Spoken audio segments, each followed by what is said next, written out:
Ladies and gentlemen, put your hands together for Aleeza Kazmi, you guys.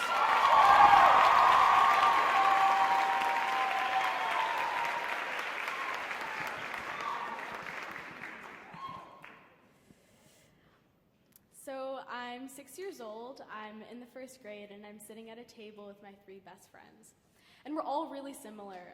All of our moms buy us clothes from the children's place. We all like to play house during recess, and all of our names start with the letter A. There's Ashaya, Amanda, Alicia, and Aleeza. And we're working on the icebreaker project of the first grade that my teacher, Miss Harrington, has assigned to us. It's a self-portrait so that it can be hung up and we can recognize each other's faces with our names, and it was going to be great. And I knew it was a big project because we did a first draft, a second draft, and now we're working on the third draft, which was going to be colored in. And I was really excited about this because I worked on my coloring skills all summer.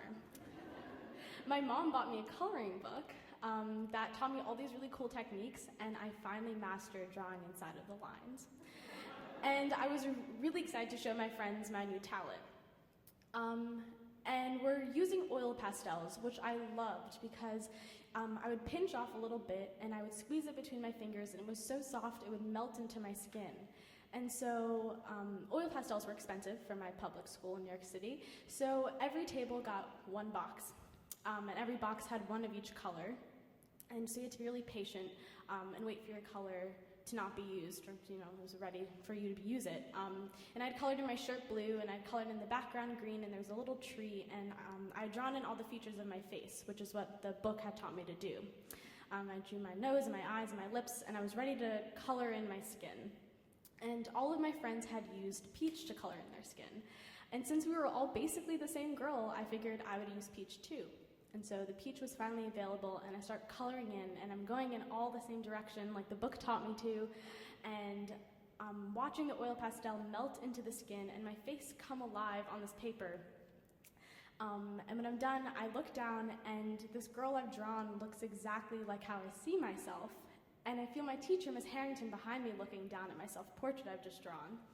And I'm getting ready for her to say, Aleeza, that is the most incredible self-portrait I have ever seen. It looks just like you. I'm going to hang it up on my desk, and so every teacher and parent can see it. And I'm just getting ready for her to praise me, because how could you not? It was incredible.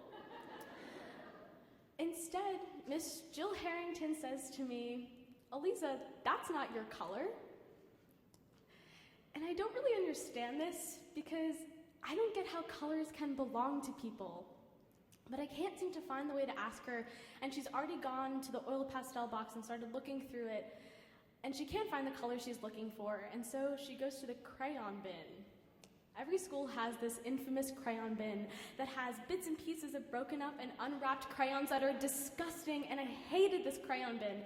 But nonetheless, Miss Jill Harrington is going through it trying to find the perfect crayon and the perfect color, and she pulls out this nub of a brown crayon. And she hands it to me, and she says, Aleeza, this is your color.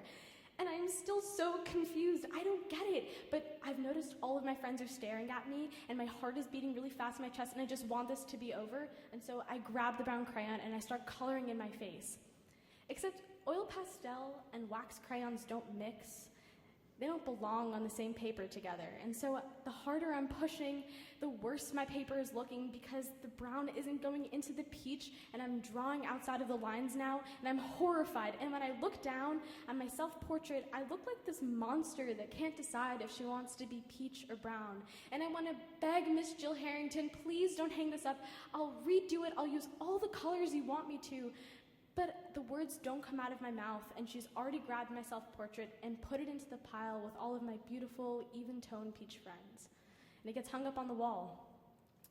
And I go home that night, and I ask my mom, Mom, why am I not allowed to be peach? And she explains it as best as you can to a first grader who's just gone through an identity crisis.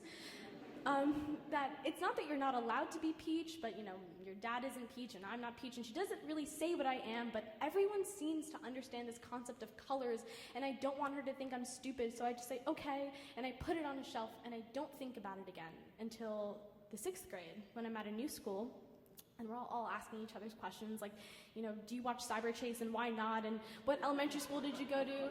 And this one boy walks up to me, and he says, what race are you? And I've never been asked this question before, so I don't have an answer right away. But I think back to Miss Jill Harrington and that brown crayon, so I tell him I'm brown. And he looks at me so confused, and he's like, brown isn't a race? And this little 6-year-old girl inside of me gets really angry. And she screams and she says, if I'm not brown, that's not good enough, but if I say I'm brown, that's not good enough, and if I say I'm brown, then that's it. And the boy never talked to me again. Which was fine, because I had finally found the words to stand up for myself, and I was finally proud of who I was.